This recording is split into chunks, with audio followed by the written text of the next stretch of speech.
মা, তুমি এই সাত সকাল করে উঠানে ঝাড়ু দিচ্ছ কেন বলো তো? বাড়িতে কি আর কোনো মানুষ নেই নাকি? কি আর করবো রে বাবা, ভেবেছিলাম তোকে একটা সুন্দরী মেয়ের সাথে বিয়ে দেব। বৌমা আমার খেয়াল রাখবে, পরিবারের খেয়াল রাখবে। আমাকে এখন কিছু বলতে এসো না মা। তোমাকে প্রথমেই বলেছিলাম গ্রামের একটা মেয়ে দেখে বিয়ে দাও, কিন্তু তোমার তো আবার লাগবে শহুরে বউ।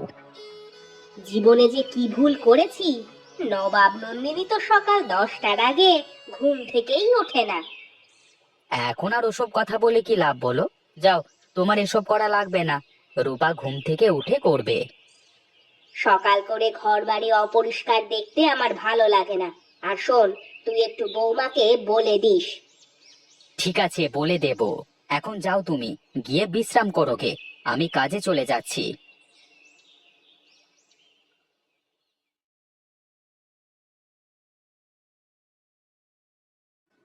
বৌমা, বৌমা, বলি বেলা কত হলো সে খেয়াল কি আছে তোমার?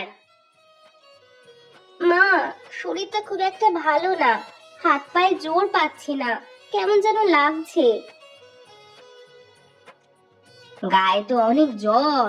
দেখেছো বোকা ছেলেটা, আমাকে একটু বলেও গেল না। ওনার কোনো দোষ নেই মা, আমিই বলেছি আপনাকে না বলতে। ভাবছিলাম এক্ষুনি উঠে রান্নাঘরে যাব। না না মা, তোমাকে এই জ্বর নিয়ে কোনো কাজ করতে হবে না। আমি কি একদম বুড়ি হয়ে গেছি নাকি? না মা, আমি থাকতে আপনি কেন কাজ করবেন?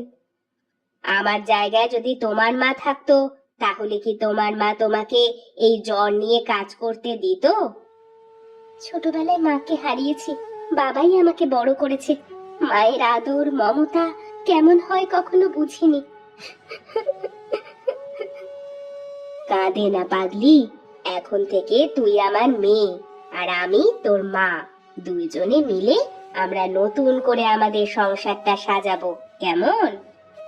ঠিক আছে মা, আপনি যা বলবেন। বেশ, তাহলে তুমি এখন একটু শুয়ে বিশ্রাম করো। আমি দেখি বাইরের কাজগুলো করে নি, তারপর দুজনে একসাথে রান্নাঘরে ঢুকবো।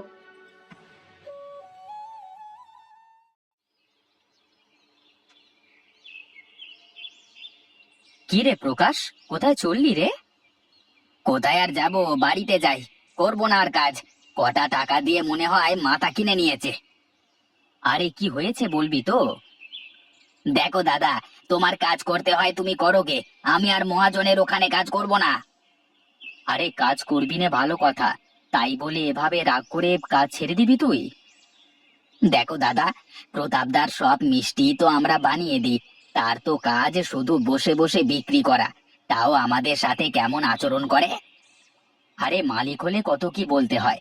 আর তাছাড়া আমরা যদি কাজ না করি, তাহলে লস তো আমাদেরই। সে তো আবার নতুন লোক খুঁজে নেবে। শোনো সুনীলদা, তুমি নিজে তোমার মূল্য না বুঝলেও প্রতাপদা ঠিকই বোঝে। তারপরও তোমার সেই রকম সম্মান কি করে বলো? আরে সম্মান দেওয়া নেওয়ার মালিক তো আর আমরা না। রাগ করিস নে, চল কাজে চল। দিন শেষে ওই কটা টাকা না পেলে যে সংসার চলবে না রে, চল চল। তবে এবারই কিন্তু শেষ দাদা, তুমি এত করে বলছো তাই যাচ্ছি, তা না হলে কি আর আমি যেতাম? বেশ বেশ, এবারের মতো চল। যদি আর কখনো মহাজন কিছু বলে, তাহলে তখন তোর যা ইচ্ছে তাই করিস, কেমন?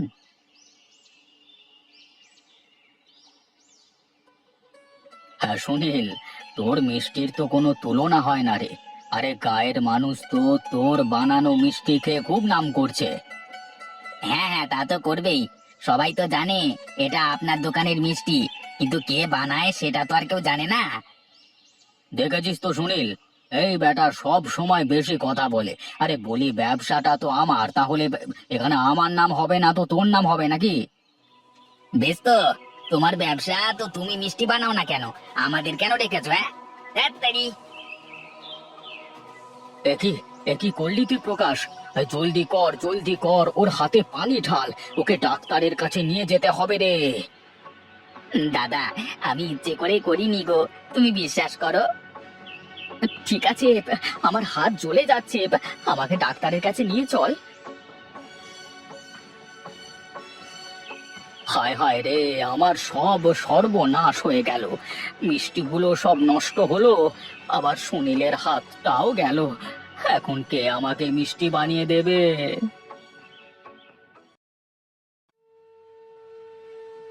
কতবার করে বলেছি কাজ কাম করার সময় একটু সাবধানে কাজ করবি।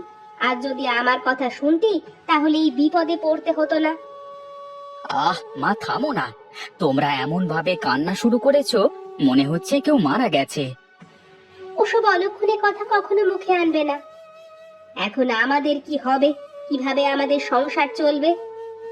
মা, আপনি কোনো চিন্তা করেন না, একটা না একটা উপায় ঠিক বের হয়ে যাবে।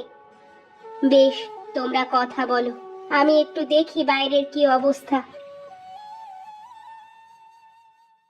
তুমি যে মাকে বললে যে কিছু একটা উপায় বের হবে, কিন্তু আমি তো কিছুই বুঝতে পারছি না। এই পোড়া হাত নিয়ে আমি কিভাবে কি করব? তোমাকে কিছুই করতে হবে না, তুমি শুধু আমার পাশে থাকলেই হবে। তা না হয় পারবো, কিন্তু তুমি কি করবে একটু বলো দেখি শুনি। এখনো তেমন কিছুই ভাবিনি, তবে কিছু একটা অবশ্যই ভাবতে হবে। তুমি তাহলে শুয়ে বিশ্রাম করো, আমি দেখি মা বাইরে একা একা কি করছে।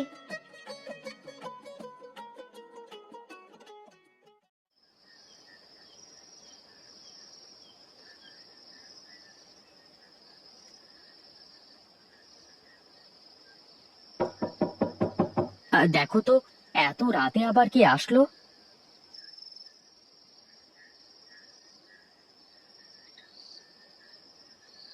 আরে প্রকাশ, তুই আয় আয়, বস এখানে বস। আমাকে তুমি মাফ করে দাও দাদা, আজ আমার জন্য তোমার এই অবস্থা। এখন বলো আমি কি করে আমার পাপের মূল্য চোকাতে পারি? আরে না রে পাগল, এসব আমার ভাগ্যে লেখা ছিল, তাই তো হয়েছে। তোর দোষ কোথায়? কিন্তু দাদা, তুমি এভাবে পড়ে থাকলে তোমার সংসার কিভাবে চলবে? আমি একটা উপায় বের করেছি, জানি না, কিন্তু মনে হয় এটা করলে বেশ ভালোই হবে। বেশ, তো বলুন না, কি উপায় বের করেছেন বলুন। আমি ভাবছি যে আমি একটা বার্গারের দোকান দিব বাড়ির সামনে। এত কিছু রেখে বার্গারের দোকান? কিন্তু তুমি অত সব কিছু পাবে কোথায়? কেন, বাজার থেকে শুধু পাউরুটি কিনে আনতে হবে, আর বাদ বাকি আমি বাড়িতেই সব বানিয়ে নিতে পারবো। বাহ, এটা বেশ সুন্দর পরিকল্পনা। তাহলে কালকে থেকে শুরু করে দেন বৌদি, আমি কালকে সকালে এসেই রুটি দিয়ে যাব। বেশ, তাহলে তো ভালোই হবে। এখন তাহলে আমি চলি বৌদি, কালকে দেখা হচ্ছে। আর আমি কিন্তু এসে বার্গার খেয়ে তারপর যাব।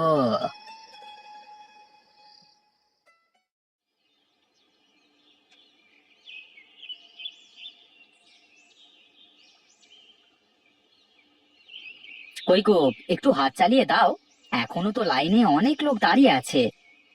দিচ্ছি তো, একটু সময় না দিলে কি করে হবে? আপনারা সবাই একটু ধৈর্য ধরে দাঁড়ান, সবাইকেই দিব।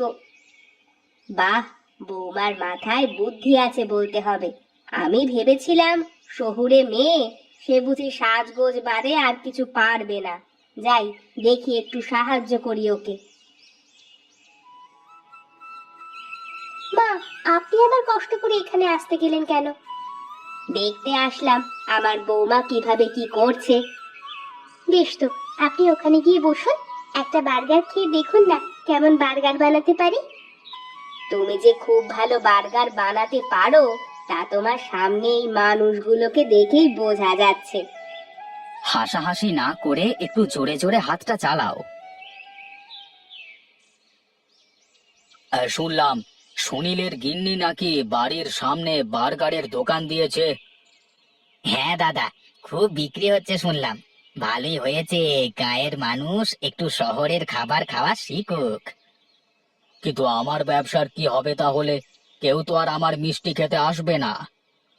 কি যে বলেন দাদা, দুধের ঢেকি আর ঘোলে মেটে, মিষ্টি খেতে হলে তো আপনার কাছে আসা লাগবে সবার, তাই না? আমি একটা আইডিয়া পেয়েছি। আচ্ছা, সুনীলের গিন্নির বানানো বার্গার যদি আমার এখানে বিক্রি করি তাহলে কেমন হয়? খুবই ভালো হয়, কিন্তু আপনার এখানে ওরা কেন আসবে?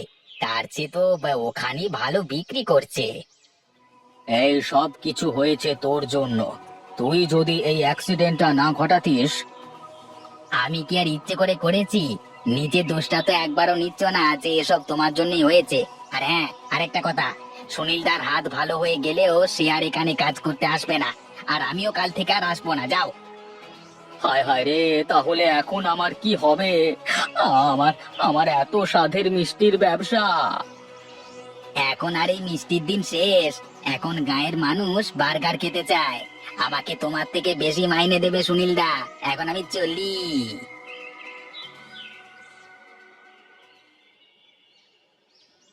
তা কই গো, তোমার কি হলো? এখনো তো অনেক লোক বাকি। বলছি, আজ তো সব বার্গার শেষ হয়ে গেল। বাকিদের বলে দাও কাল আসতে, কাল বেশি করে বানাবো। দাদা, মানুষ সত্যি বার্গার খুব পছন্দ করেছে। গ্রামের মানুষ এত ভালো খাবে আমি তো ভাবতেই পারিনি। বুদ্ধিটা কার দেখতে হবে না? সত্যি বৌদি, তুমি যদি না থাকতে এই বুদ্ধি হয়তো কারোর মাথায় আসতো না। সত্যি করে একটা কথা বলবো তোমাদের? বেশ, তো বলে ফেলো। আমি আসলে কিছুই করতে পারি না তো, তাই ভাবলাম বার্গার বানানো তো কঠিন কোনো কাজ নয়, আর খুব সহজেই পাউরুটি কিনে বানানো যায়, তাই বার্গারের কথাই ভেবেছি। সে যাই বলেন বৌদি, আপনার বুদ্ধিতে কিন্তু এই কাজ হয়েছে। এখন আর দাদাকে ওই প্রতাপ বাবুর কাছে কাজে যেতে হবে না আর। হ্যাঁ, আর তোকেও না। এখন থেকে তুই আর আমি দুজনে মিলে মিষ্টি আর বার্গার দুটো ব্যবসায় একসাথে করব। তাহলে তো প্রতাপ বাবু হার্ট ফেল করবে গো। সে যা হয় পরে দেখা যাবে। নিজে বাঁচলে তো বাপের নাম। My world hasn't always felt so pretty.